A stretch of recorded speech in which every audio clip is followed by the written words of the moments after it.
उमापतिं सुरगुरुं वन्दे जगत्कारणं वन्दे पन्नगभूषणं जगधरां वन्दे पशूनां पतिं वन्दे सूर्यशशाङ्किमणिनयनं वन्दे मुकुन्दप्रियं वन्दे भक्तजनार्थिं जगद्गुरुं वन्दे शिवं।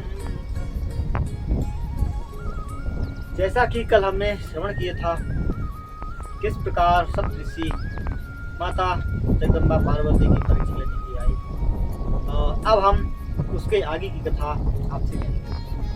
तब ब्रह्मा जी कहते हैं, उन मुनियों के अपने लोक को चले जाने पर सृष्टिकर्ता शिव जी ने स्वयं देवी की परीक्षा करनी चाहिए। परीक्षा के बहाने से प्रसन्नचित्त शिव जी जटाधारी रूप धारण कर वे गौरी शंकर शिखर की ओर गए। अत्यंत बद्ध ब्राह्मण का वेश धारण कर अपने तेज से प्रकाशित मन से प्रसन्न हाथ में छत्र दंड धारण कर वहां गई। सखियों से घिरी हुई देवी को वेदी के ऊपर बैठी हुई चंद्रमा की कला के दृश्य ब्रह्मचारी वेशधारी भक्तवत्सल शिव जी उस देवी को देखकर प्रेम से उसके पास गए। अद्भुत तेज से युक्त ब्राह्मणों को पास में आया हुआ देखकर देवी शिवा ने पूजा सामग्री से उनकी पूजा की। अत्यंत प्रेम से तथा विधि विधान से उनका सत्कार कर पार्वती ने उस ब्राह्मण से आदर पूर्वक पूछे। पार्वती जी कहती हैं, आप ब्रह्मचारी वेश धारण किए कौन हैं, कहाँ से आए हैं? वेदों के जानने वाले आपके केस से यह प्रकरण प्रकाशित हुआ है। ब्राह्मण कहता है, मैं ब्राह्मण शरीर वाला विद्वान तपस्वी, दूसरों को सिद्ध देने वाला, उपकारी तथा अपनी इच्छा अनुसार इधर उधर विचरण करने वाला। कौन हो, किसकी कन्या हो, इसलिए इस निर्जन मन में कठोर तप कर रही हो, जो मुनिजनों के लिए भी कठिन है। ना तो तुम बाला हो, ना तुम वृद्धा हो, ना तो तुम सुंदर युवती हो। पति के बिना तुम किस लिए कठोर तप कर रही हो? सुंदरी, हे तप सुनी, क्या तुम किसी की पत्नी हो जो तुम्हारा पालन पोषण नहीं करता और कहीं चला गया है? बोलो, तुम किसके कुल में पैदा हुई हो? तुम्हारे पिता कौन है? तुम्हारा नाम क्या है? तुम तो अत्यंत सौभाग्यशाली हो, तुम तो व्यर्थ ही तप कर रही हो। क्या तुम वेदों को जन्म देने वाली सावित्री हो, या लक्ष्मी हो, अथवा सरस्वती हो? इनके बीच में तुम कौन हो? मैं जानना चाहता हूँ। पार्वती जी कहती हैं, हे ब्राह्मण, ना मैं सावित्री हूँ, ना लक्ष्मी और ना सरस्वती हूँ। मैं तो हिमालय की पुत्री पार्वती हूँ। मैं पहले जन्म में दक्ष प्रजापति की कन्या सती थी। मेरे पिता ने मेरे पति की निंदा की तो मैं योग अग्नि द्वारा शरीर छोड़ दिया था। इस जन्म में भी भाग्यवश मुझे शिव जी मिले, किंतु वे कामदेव को जलाकर और मुझे छोड़कर चले गए हैं। उनके चले जाने पर मानसिक कष्ट से घबराकर तपस्या करने का फिर संकल्प कर पिता के घर से स्वर्गंगा के तट पर चली आई। उस समय तक कठोर तप करने पर भी अपने पति को ना पाकर अग्नि में प्रवेश करना चाह रही थी। आपको देखकर कुछ देर रुक गई थी। आप जाइए, मैं अग्नि में प्रवेश करना चाहती हूँ। शिव जी ने स्वीकार नहीं किया। जहाँ जहाँ मैं जन्म लूंगी, शिव जी को ही पति के रूप में रहूंगी। ब्रह्मा जी कहते हैं, इतना कहकर पार्वती ब्राह्मण को देखते ही देखते बार बार रोकने पर भी अग्नि में प्रवेश कर गई, किंतु शिव जी के प्रभाव से पार्वती के लिए वह अग्नि चंदन के फूल के समान शीतल हो गई। थोड़ी देर में उस आग के भीतर रहकर जब दाहक शक्ति रहित उसे देखा तो आकाश की ओर उछलने को तैयार हुई। तो हंसते हुए शिव रूपी ब्राह्मण ने उससे पूछा। ब्राह्मण ने कहा, हे सुंदरी, तुम्हारा यह कैसा तप है जिससे तुम कुछ भी नहीं मान पा रही हो? आग ने तुम्हारा शरीर ही जलाया, ना ही तुम्हारी इच्छा पूरी हुई। इसलिए तुम अपने मनोरथ को सही रूप में संपूर्ण आनंदों को देने वाले कुछ ब्राह्मण के सामने करो। हे देवी, विधि पूर्वक तुम अपने मन की बातें करो। मेरी तुमसे मित्रता हो गई, अतः मुझसे कुछ मत छिपाओ। हे देवी, तुम कौन सा वर चाहती हो? मैं तुमसे पूछना चाहती हूँ, क्योंकि मुझे संपूर्ण फल तुम्हारे में दिखलाई देता है। यदि दूसरे के लिए तुम तप कर रही हो तो किया करो, तत्व तुम्हारे हाथ में है। उसे छोड़कर कांच का संग्रह व्यर्थ होता है। इस प्रकार तुम्हारी सुंदरता को तुमने वस्त्र आदि हटाकर चर्म आदि को क्यों व्यर्थ धारण कर रखा है?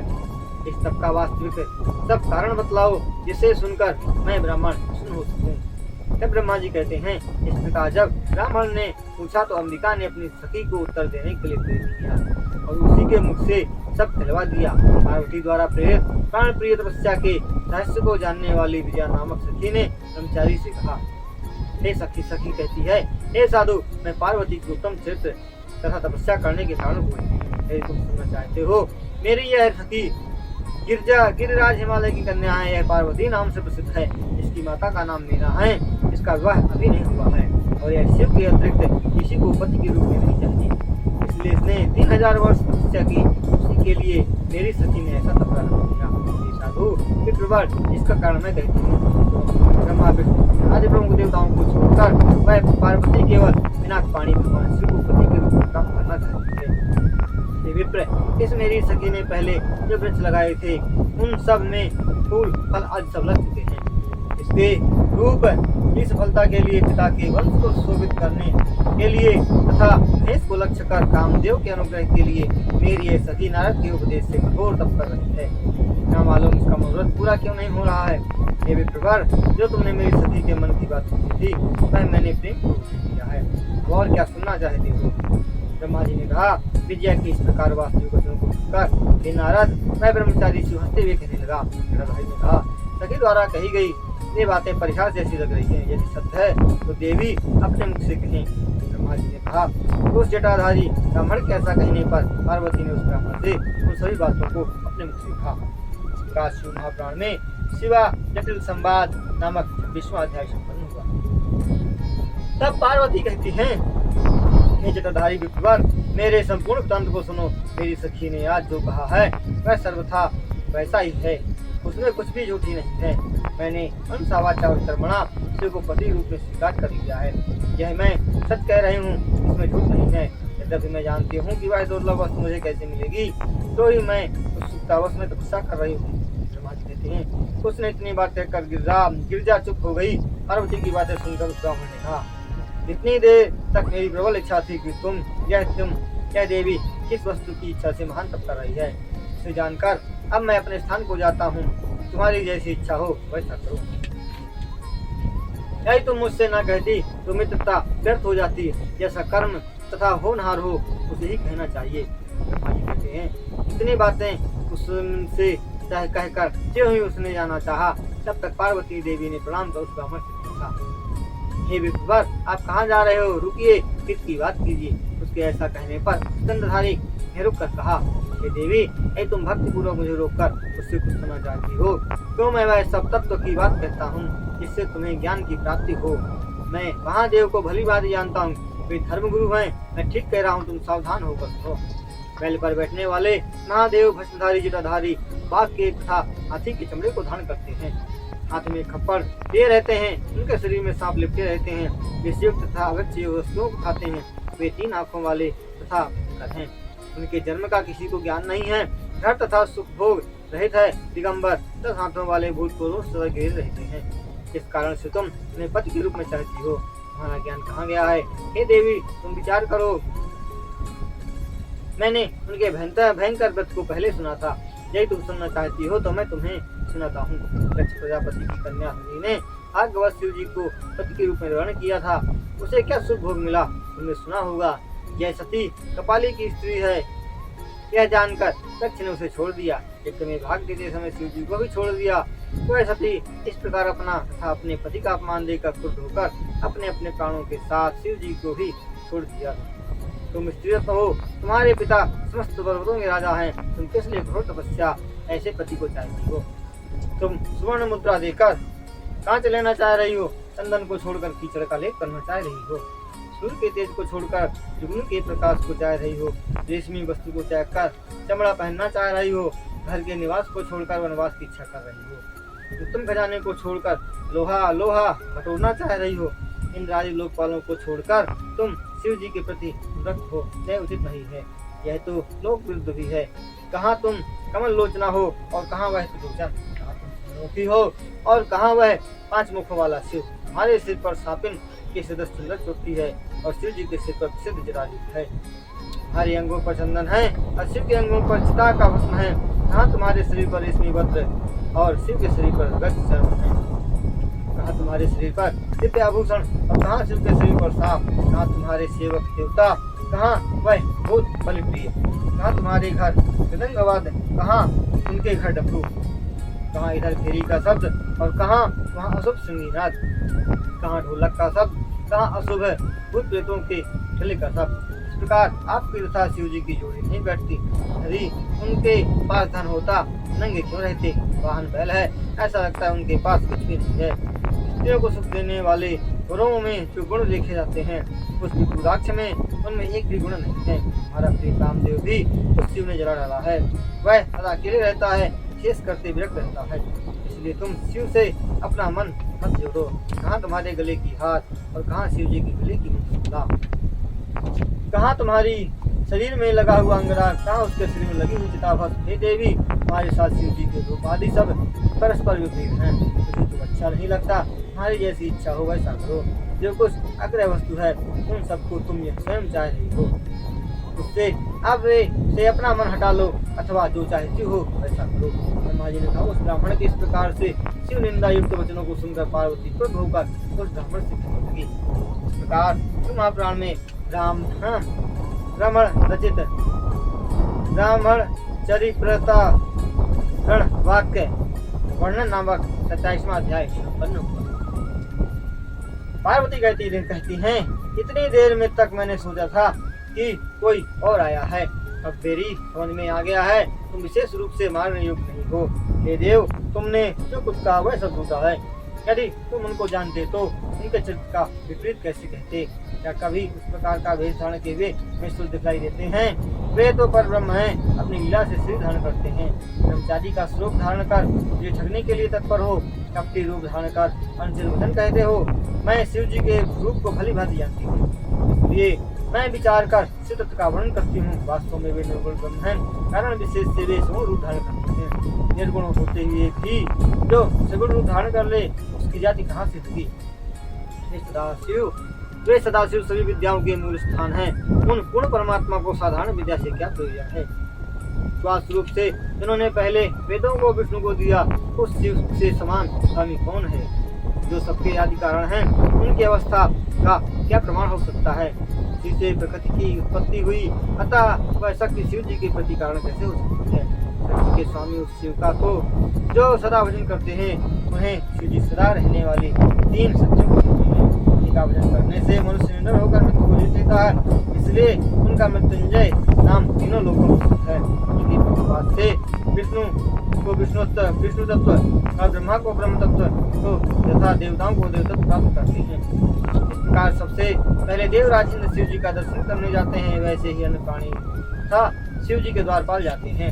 कभी कभी शिव गुणों के दंड का प्रहार जब इंद्र के पर होता है तो वह चमकने लगता है और उनका अधिक पक्ष क्या लो। वे स्वयं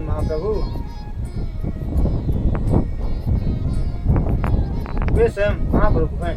कल्याण रूप शिव जी की सेवा से क्या नहीं हो सकता। सदा शिव को क्या कमी है जो वे मेरी इच्छा करें। 7 जन्म का नरेंद्र को सिद्धि यदि शिव जी की सेवा करे तो उससे चित्त स्थिर रहने वाली लक्ष्मी प्राप्त हो सकती है। जिन्हें प्रसन्न करने के लिए उनके आगे 8 सिद्धियां नीचे की ओर मुख करके प्रतिनिधित्व किया करती हैं, उनके लिए क्या दुर्लभ है। यद्यपि शिव जी स्वयं मंगल वेश धारण नहीं करते तो भी उनके समस्त संस्मरण से भक्तों का मंगल ही होता है।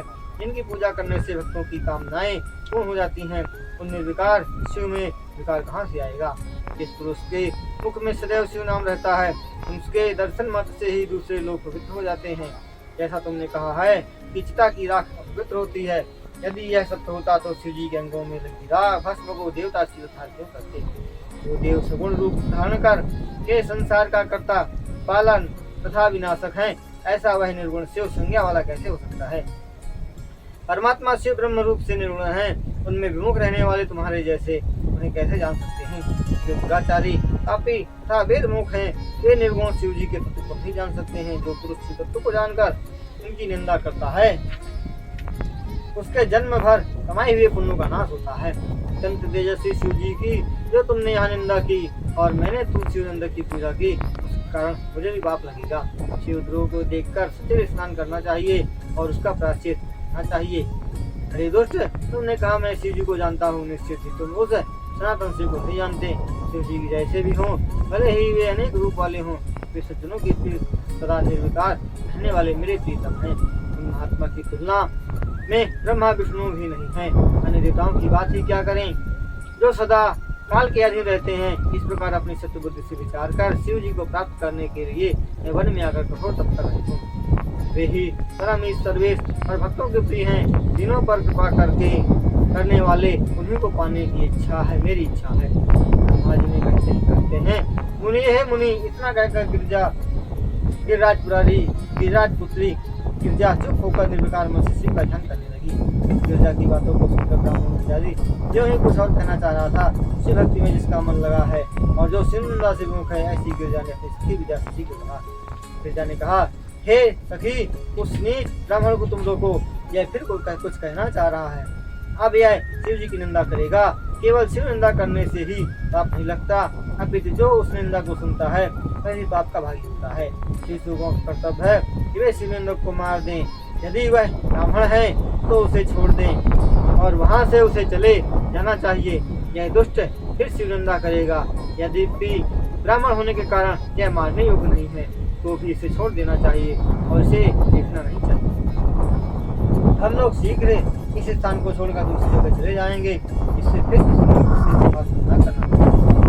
इतना कहकर क्योंकि माने वहां से जाने के लिए पैर उठाया, त्यों ही साक्षात शिव जी ने अपनी प्रिय का हाथ पकड़ लिया। जिस रूप का शिवा ध्यान करते थे वैसा ही अपना सुंदर रूप दिखलाकर लज्जा से सिरझाई हुई शिवा से शिव जी ने कहा, मुझे छोड़कर तुम कहाँ जा रही हो? अब मैं फिर तुम्हें नहीं छोड़ूंगा। मैं तुमसे प्रसन्न हूँ, पर मांगो, तुम्हें कुछ न कुछ दिया जा सकता है। आज से मैं तुम्हारा दास हो गया हूँ। तुमने मुझे अपनी तपस्या से खरीद लिया है। तुम्हारी सुंदरता से भी मैं आकृष्ट हूँ। तुम्हारे बिना अनेक क्षण ही मेरे लिए नित्य स्मरण हो रहा है। लज्जा छोड़ो, तुमको जन्म जन्मांतर से मेरी पत्नी हो गिरजा। तुम सद्बुद्धि से स्वयं विचार करो। हे वो स्थिर बुद्धि वाली, मैंने अनेक प्रकार से तुम्हारी परीक्षा की। लोक लीला के अनुसार व्यवहार करने वाले मेरे उस अपराध को क्षमा करो। तीनों लोकों में तुम्हारे समान मुझे कोई और प्रिय नहीं है। मैं सब प्रकार से तुम्हारे वश में हूँ। सिवा तुम अपनी इच्छा पूरी करो। हे प्रिया, मेरे पास आओ। तुम मेरी पत्नी हो, मैं तुम्हारा पति हूँ। अब मैं तुम्हारे साथ अपने घर हिमालय में जाऊंगा। ब्रह्मा जी कहते हैं, महादेव के ऐसा कहने पर पार्वती प्रसन्न हुई। तपस्या काल में उसे जो कुछ हुआ था उसे वह भूल गई। सती का वह सब कष्ट दूर हो गया, क्योंकि फल मिल जाने पर उसको पाने के लिए किया गया पिछला से प्रश्न भूल जाता है। काशी महापुराण में पार्वती को शिव स्वरूप का दर्शन नामक 28वां अध्याय। नारद जी ने कहा, हाँ भगवान ब्रह्मा जी, उसके बाद क्या हुआ सब मैं सुनना चाहता हूँ। यहाँ पार्वती के सुयश का वर्णन कीजिए। ब्रह्मा जी ने कहा, हे देवर्षि, मैं प्रसन्न होकर उस पापनाशक तथा शिव भक्ति वर्धक कथा को कह रहा हूँ, तुम सावधान होकर सुनो। पार्वती परमात्मा शिव जी के वचनों को सुनकर तथा हे ब्राह्मण आनंददायक उनके रूप को देखकर अत्यंत प्रसन्न हुई। प्रेम से इसका मुख कमल खिल गया है तथा महान साध्वी उस शिवाक ने अपने समीप में से शिव जी से कहा। पार्वती कहती हैं, हे देवेश, आप मेरे स्वामी, इसलिए आपने हट से यज्ञ दक्ष के यज्ञ का विनाश किया था। क्या उसे आप भूल गए? आप तो वही हैं और वही मैं तारकासुर से पीड़ित देवताओं के कार्य के सिद्धि के लिए मीना के गर्भ से हुई। हे स्वामी, यदि आप मुझ पर प्रसन्न हैं और यदि मेरे ऊपर कृपा करना चाहते हैं तो आप मेरे पति हो जाइए। आपकी आज्ञा से मैं अपने पिता के घर जाती हूँ और आप विवाह रूप अपने शुद्ध यश को प्रकट कीजिए। हे नाथ, आप मेरे पिता हिमालय के पास जाकर उनसे लीला पूर्वक मेरी याचना कीजिए। आप लोग में अपने यश का विस्तार करते हुए मेरे पिताजी से गृहस्थाश्रम को सफल कीजिए। ऋषियों के उपदेश को पाकर मेरे पिताजी बंधु बांधवों के साथ प्रसन्नता से आपकी बात को स्वीकार करेंगे। मैं पहले दक्ष की पुत्री थी। जब मुझे आपको मेरे पिता ने दिया तब आपने विधि पूर्वक विवाह नहीं किया था। मेरे पिता दक्ष ने न ग्रहों की पूजा की थी, अतः न उस विवाह में उक्त प्रकार का विघ्न हुआ।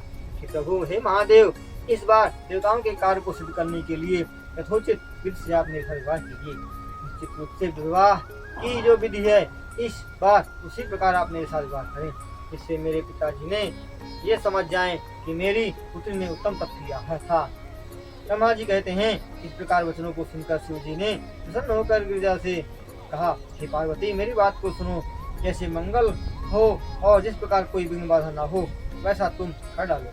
हे वराने, ब्रह्मा से लेकर जितने भी स्थावर दिग्गम आदि दृष्टि को होने वाले प्राणी हैं वे सब नित्य हैं। यह जो तुमने सब सामने उपस्थित है अर्थात शिव रूप में एक होती है अनेक रूपों को प्राप्त हो जाता हूँ। निर्गुण होने पर भी सगुण हो जाता हूँ। मैं अपने ही प्रकाश से प्रकाशित होता हूँ।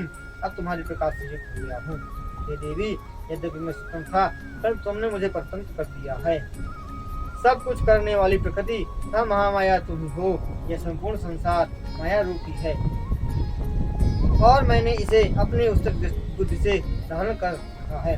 सभी पवित्र आत्माएं जो परमात्मा के स्वरूप को प्राप्त कर गई हैं और जो सदा मेरे साथ भेदभाव में रहती हैं, उसमें तथा अपने गणों में से यह संसार घिरा हुआ है। हे उत्तम देवी, तुमने क्या कहा? शिव के लिए हमारे अतिरिक्त ग्रह तथा ऋतुगण कौन है? तुम तथा कार्य के भेद से हम दोनों ने भक्त के प्रति प्रसन्नता के कारण इन्हें इस संसार में उत्पन्न किया है। तुम रजस, सत्व तथा तमस गुणों से युक्त सूक्ष्म प्रकृति हो, निरंतर व्यापार में कुशल। तुम सगुण और निर्गुण रूप से, हे कृशोदरी, संसार के सभी प्राणियों का मैं आत्मा रूप हूँ। दिखा रहे सुंदरी होकर भी मैं अपने भक्तों की इच्छा के अनुसार शरीर धारण करता हूँ। हे पार्वती, मैं तुम्हारे पिता के पास इच्छुक होकर तुम्हारी याचना करने के लिए नहीं जाऊंगा। हे पार्वती, अनेक महान गुणों से युक्त महात्मा पुरुष भी जब हाथ फैलाकर मांगने लगता है तो वह लघुता को प्राप्त हो जाता है। इतना जानने पर हे कल्याणी, मुझसे तुम क्या कार्य करने को कह रही हो? हे सुंदरी, इसके अतिरिक्त तो तुम चाहो तो करो। ब्रह्मा जी कहते हैं, शिव जी के ऐसा कहने पर ठीक वह कमल के सदस्य आंखों वाली महादेवी शिव जी को भक्ति से प्रणाम करके बार बार कहने लगी। पार्वती ने कहा, आप आत्मा हैं और मैं प्रकृति हूँ, इसमें संदेह नहीं है। हम दोनों ही स्वतंत्र होने पर भक्तों के वशीभूत हैं। भले ही हम निर्गुण हो तथा सगुण हो, हे प्रभु, हे शंभु, प्रयत्न पूर्वक आप मेरी बात को मानकर मुझे हिमालय से मांगकर हे शिव जी मुझे सौभाग्य दीजिए। हे शिव जी, मैं आपकी सदा सेविका हूँ, मेरे ऊपर कृपा कीजिए। हे नाथ, मैं आपके जन्म में आपकी पत्नी हूँ। आप ब्रह्मा परमात्मा निर्गुण प्रकृति से परे विकार रहित इच्छा रहित स्वतंत्र तथा परोपकार परमेश्वर हैं, फिर भी सगुण रूप धारण कर भक्तों का उद्धार करने में लगे रहते हैं। आप बिहारी होने पर भी आत्माराम हैं और अनेक प्रकार की लीला करने में कुशल हैं। महाश्वर, हे महादेव, आपको पूर्ण रूप से मैं जानती हूँ। इस सर्वज्ञ अधिक कहने से क्या लाभ है? आप मेरे ऊपर दया कीजिए, अद्भुत लीला करके संसार में अपने श्रेयस का विस्तार कीजिए, जिसका विधिवत ज्ञान करके मनुष्य संसार सागर से पार हो सके। शिव जी के से इतना कहकर जिन्हें उन्हें सिर झुकाकर हाथ जोड़कर बार बार प्रणाम करके रुके। इस प्रकार पार्वती के कहने पर महात्मा शिव जी संसार को विडंबित करने के लिए अच्छा मैं ऐसा ही करूंगा कहकर वैसा ही करने को उद्यत हो गए। उसके बाद होकर शिव जी अंतर्धान होकर काली के विरह में आकृष्ट चित्र होकर कैलाश चले गए। वहां जाकर शिव जी ने नंदी आदि से वह समाचार कहा, जो भी वे भी आनंद मग्न हो गए। उसके बाद भैरव आदि सभी गण उन्हें उसे सुनकर सुखी हुए और उन्हें परम उत्सव बनाया। हे ब्रह्मर्षि नारद, वहाँ अत्यंत मंगल हुआ, सबके दुखों का नाश करता हुआ और शिव जी को भी सुनता हुआ। इस प्रकार शिव महापुराण में शिव संवाद नामक 29वां अध्याय संपन्न हुआ। तब नारद जी कहते हैं, हे ब्रह्मा जी, आप परमार्थ को देने वाले हैं, अतएव आप धन्य हैं। अब आपकी कृपा से मैंने यह आश्चर्यजनक कथा सुनी। हे महामती, शिव जी के हिमालय पर चले जाने पर सर्वमंगला पार्वती कहाँ गई? उसने क्या किया? आप कहिए। तब ब्रह्मा जी कहते हैं, हे तात, उसके बाद जो हुआ उसे प्रसन्न होकर सुनो। शिव जी के अपने स्थान पर चले जाने पर शिव जी का स्मरण करती हुई पार्वती भी अपने रूप को सफल मानकर महादेव नाम को कहती हुई अपने पिता के घर को चली गई। पार्वती के आने का समाचार सुनकर मीना और हिमालय अनंत मग्न होकर दिव्यानी में बैठकर उड़ गए। उनके साथ पुरोहित, नागरिक, अनेक सखियां तथा संबंधी आदि थे। निश्चित होकर जय जयकार करते हुए मैनाकारी भाई भी वहां आए। सुंदर नगर द्वार की सड़क पर चंदन, अगरू, कस्तूरी फल तथा पंचफलों से युक्त मंगल कलश की स्थापना की। पुरोहित, ब्राह्मणों, ब्रह्मवेत्ता मुनियों, नाचने गाने वाली स्त्रियों तथा राजाओं द्वारा सुशोभित चारों ओर केले के पेड़ से युक्त हाथों में दीपक ली हुई पति पुत्रवती स्त्रियों से युक्त मंगलाचार मंगल कारक मंत्र पाठ करते हुए ब्राह्मण समूह से युक्त यहाँ सुंग ध्वनि हो रही है और अनेक प्रकार के बाजे बज रहे हैं। इसी बीच में दुर्गा अपने नगर के समीप आई। उसी नगर के भीतर प्रवेश करते हुए माता पिता ने देखा। आनंद से व्याकुल प्रसन्न और दौड़कर अपनी ओर आते हुए उन्हें प्रसन्न चित्त काली ने अपनी सखियों के साथ नाम किया। उन्हें आशीर्वाद देकर उसे हे पुत्री कहकर आलिंगन किया और प्रेम से व्याकुल होकर रोने लगे। इसके बाद इनके संबंध वाली स्त्रियों ने, भाइयों की स्त्रियों ने प्रेम एवं प्रसन्नता के इन्हें गले लगाया। तुमने अपने कुल का उद्धार करने वाला कार्य भली भांति कर डाला। तुम्हारी इस तपस्या से हम संतुष्ट हो गए हैं। इस प्रकार उसकी प्रशंसा कर सबने प्रसन्न होकर उसे प्रणाम किया। प्रसन्न होकर फूल चंदन आदि से उस शिवा का पूजन किया।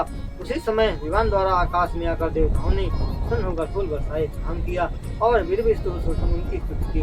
तब उसी रथ में बैठाकर सुरजित नगर में ब्राह्मणों ने प्रसन्न होकर प्रवेश कराया। उस समय वहाँ ब्राह्मण, पुरोहित, स्त्रियां और भी अनेक व्यक्तियां उपस्थित थी।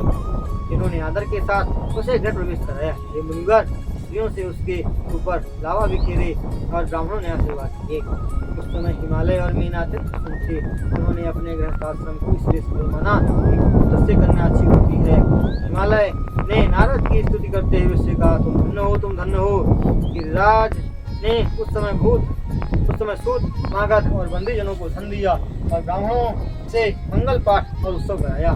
ये मुनि इस प्रकार अपनी कन्या से माता पिता प्रसन्न हो गए। आई पुत्र वधु में नजदीकी संबंध वाली स्त्री प्रसन्न होकर प्रेम पूर्वक पार्वती के साथ हिमालय के आंगन में पहुंची।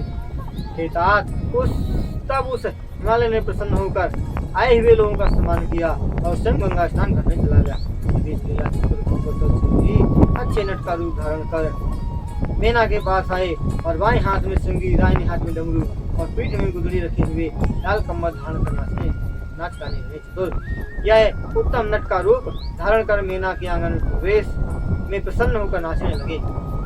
डमरू बजाकर इसने श्रृंगी नाच किया, जिससे सबका मन मोहित कर लिया। इसे देखने के लिए नगर के स्त्री पुरुष बालक वृद्ध भी एक आयक वहाँ आए। उसके गीत को सुनकर मनोहर नृत्य को देखकर हे मुनि उस समय मेना और सभी मोहित हो गए। वह दुर्गा त्रिशूल आदि से युक्त शिव जी को हृदय को देखकर मूर्छित हो गई। उसमें से श्वेत होकर सुंदर मुंडमाला को धारण किए 3 नेत्रों से भूषित मुख मंडल वाले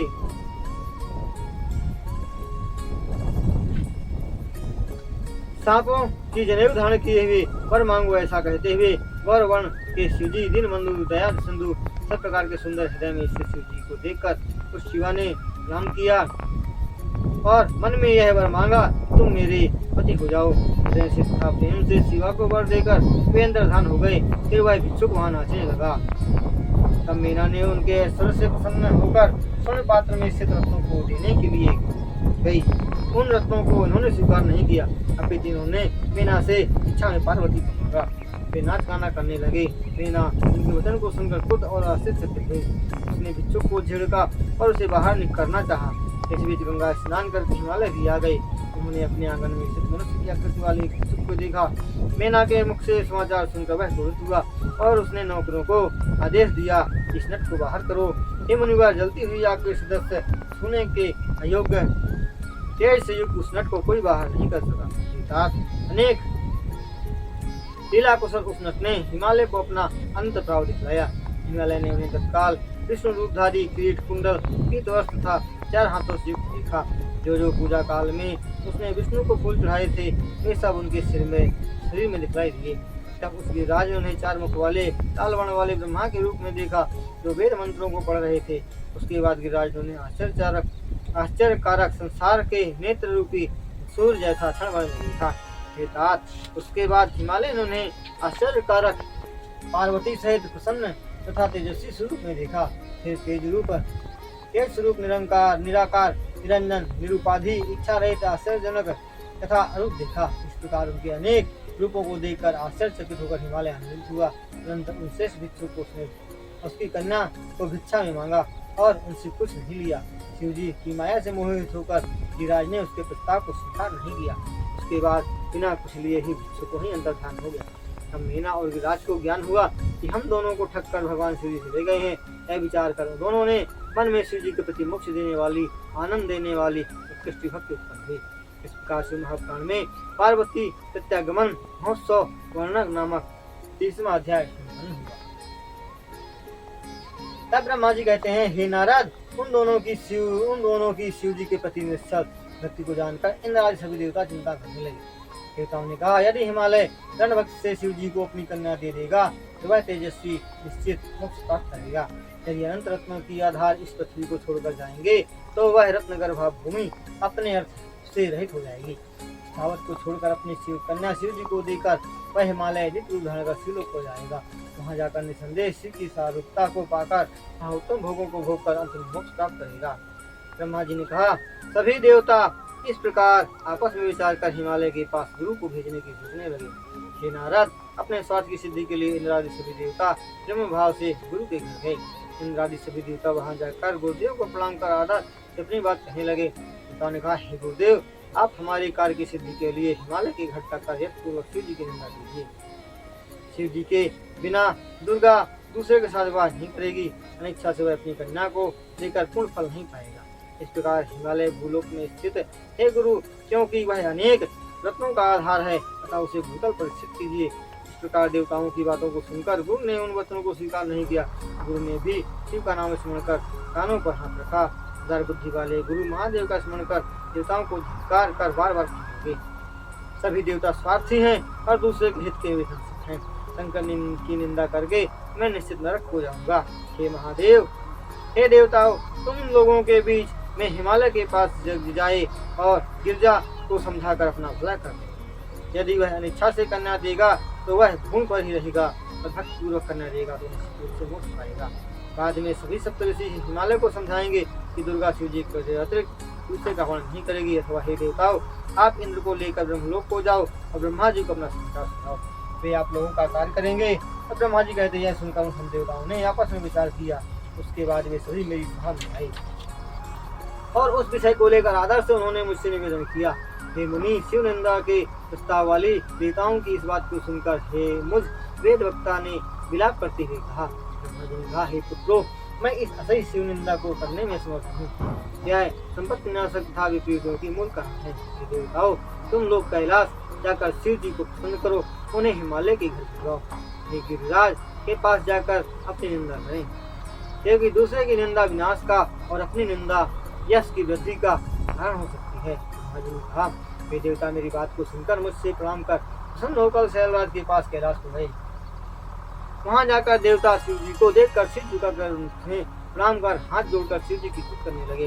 देवताओं ने कहा, हे देव महादेव, हे शिव जी, हम सब आपकी शरण आए हुए हैं, हमारे ऊपर कृपा कीजिए, आपको नमस्कार है। हे स्वामी, आप भक्तों के प्यारे हैं और सदा भक्तों के कार्यों को करते हैं। आप दिनों का उद्धार करने वाले हैं, दया के समुद्र हैं और भक्तों की आपत्ति को दूर करने वाले हैं। तब ब्रह्मा जी कहते हैं, इंद्राज देवताओं ने इस प्रकार शिव जी की स्तुति करके आनंद पूर्वक सब समाचार कह दिया। देवताओं की उस बात को सुनकर शिव जी ने उनकी प्रार्थना को स्वीकार करके और उन्हें आश्वासन देकर हंसकर विदा कर दिया।